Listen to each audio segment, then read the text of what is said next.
What's the boldest thing you ever got away with at school? For all of 11th grade, my school believed we had a substitute teacher named Mrs. Voss, who taught a class called Applied Ethics 3rd Period Room 214. There was no Mrs. Voss. There was no Applied Ethics. Room 214 was a supply closet with a broken projector card in it. I built the whole thing over a summer dare with my cousin Priya, who bet me she could get a fake club approved by the front office before I could get a fake class onto the actual school schedule. It started with the master course catalog, which the front office reprinted every August from a spreadsheet nobody had updated in years. I found an empty course code left over from a cut class ETH 214 and filled out a curriculum proposal using the exact template the district used, listing Mrs. R. Voss, contracted specialist, as instructor. I submitted it to the curriculum committee mailbox during the last week of summer when half the staff was still on vacation and the rest were too busy prepping real classes to double-check a single elective nobody had asked for. By the first day of school, ETH 214 appeared on 12 students' schedules, not because anyone approved it, because the scheduling software auto-filled empty third period slots and Applied Ethics was sitting right there, available, unclaimed. Priya was one of the 12. The 12 kids showed up to room 214 on day 1 and found a locked supply closet.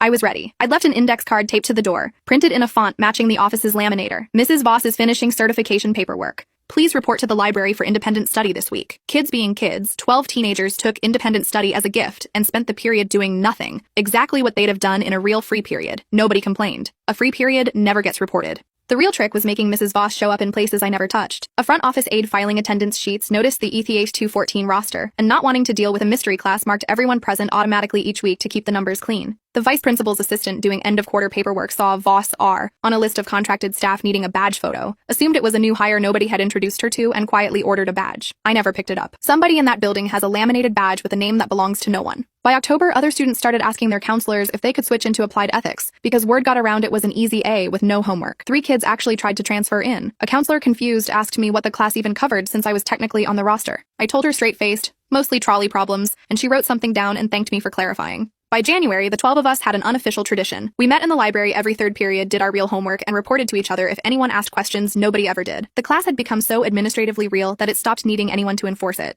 The whole thing ended in May, not because anyone caught me, but because I turned it in myself. At the honors assembly, when the vice principal read off elective enrollment numbers for the yearbook page, he read, Applied Ethics, 12 students, Mrs. R. Voss. I stood up from the third row, walked to the front without being asked, and said into the standing microphone, Mrs. Voss doesn't I made her up in August to win a bet. Room 214 is a supply closet. I'm sorry to the 12 of you who got a badge order started for a woman who was never coming. The room didn't laugh right away. It took a second, and then Priya 3 rows back started clapping before anyone else still holding the $40 she'd owed me since September in a sealed envelope she'd been saving for exactly this moment. The vice principal looked at his printed schedule, then at me, and said only, We're fixing this over the summer. I told him I'd be happy to help, and he said that wouldn't be necessary.